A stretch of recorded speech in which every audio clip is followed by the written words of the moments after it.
next comic coming to the stage is Jack Rife. Everybody, round of applause for Jack Rife. Everybody give it up one more time for Lish Brownfield.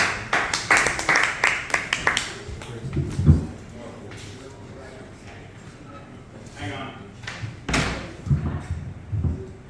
Fixed it. Multi-talented.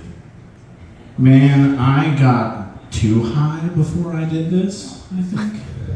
Like, I'm really high. Like, I'm as high as an Asian father's expectations. That's the highest thing I can think of. They expect more from their kids. It's just truth.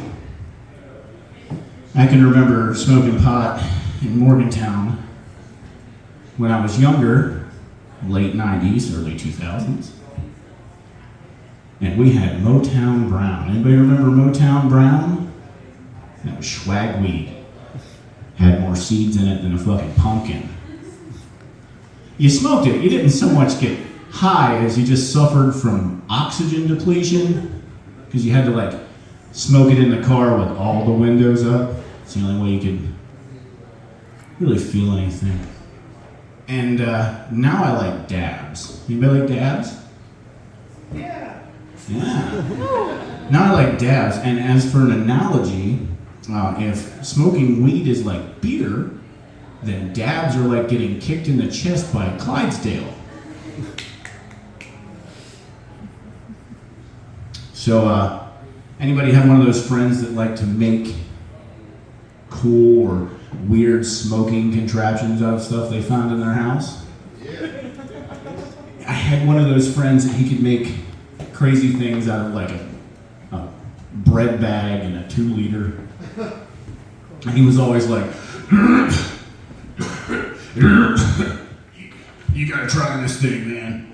And it's like, I don't think I want to try that. And he's like, you gotta come into the bathroom though, because I had to build it in the bathtub. It's too big. So I went over to his house and I wanted to have him try some dabs. And he did one dab and he was like, nope, that's not for me. And I was like, wow, really? Because you've been trying to get as high as humanly possible your whole life, and you don't like dabs. He's like, look, I want to get regular stoned. I don't want to get talking to houseplants stoned. And I was like, that is how dabs are. I once did way too many dabs trying to take a picture for social media, and I just wanted to get it just right. And then like 11 dabs later, I like forgot what I was doing. So I had a younger person message me and ask me the price of weed very blatantly. They didn't even use nicknames or code words or anything, which freaked me out because my generation was like, hey man, can I get cookies? Or can I get 8 slices of pizza? And now they just ask the question, and my reaction at first was to give them a stern talking to. You need to be more careful. And then I realized that I could have just been giving them the menu from the local store. And at that point I realized that things have changed a lot when it comes to smoking pot. People are very proud. They smoke pot very proudly. Not really sure how else to say it, but people smoke. And we, my generation, for the longest time, tried our best to hide smoking pot. We'd take long walks in the woods, even in the winter, in Ozium and Cologne. And the other day, I hit my weed pen at the DMV. And nobody cared. So like I said, I think things are definitely different. Like, I went out to Colorado for a few weeks. And when I was in Colorado, I went to the dispensaries. And I bought dabs. That's what I like to do. And when you buy stuff from the dispensaries, they have like a rewards program. And they're like, oh, when you buy 2 grams of dabs, we'll give you 3 pre-rolled joints for free. And I'm like, I'm gonna buy it anyway. You didn't have to do that, but cool. I was there for 2 weeks. I amassed 33 pre-rolled joints. So on my way to the airport to leave, I stopped and got dinner. And I left the server a tip of 32 pre-rolled joints and $10. And I smoked one on the way to the airplane because, well, that's just what I had to do.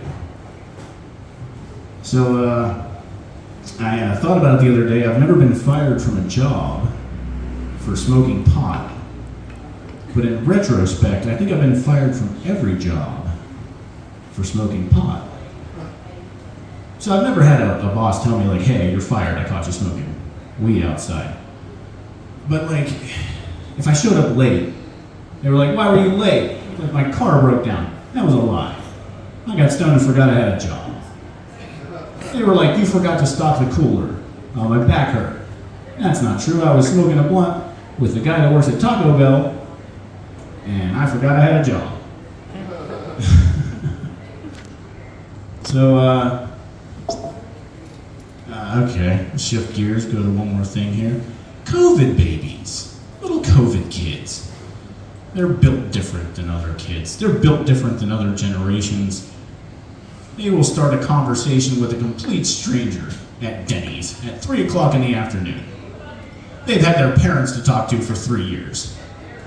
They have a 40-word vocabulary. They can maintain a conversation for 2.5 fucking hours. They're gonna be older and just starting random conversations with each other at gas pumps, figuring out they're all accidents. One of them's gonna be like, that's weird. My mom says I'm a happy accident. The other one's like, yeah, my mom told me that I'm here because Netflix didn't update fast enough. That's a whole generation. All right, one more. I love the generational terms, like millennial and zoomer, but I think boomer is my favorite. Because that one time, when a bunch of PTSD-riddled 26-year-olds came back and found the nearest 15-year-old, and then boom, your grandparents were made. That's why I like that one, boomers, you know? And I like millennial, because it sounds better than credit risk. I was walking down the sidewalk, and I saw a copy of Millennial Monopoly.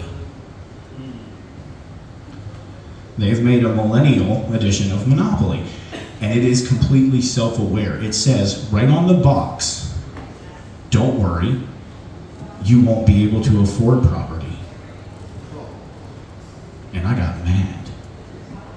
Not because I can't afford property, I've gotten over that. I got mad because that type of self-aware social commentary is supposed to be my fucking job, not a board game.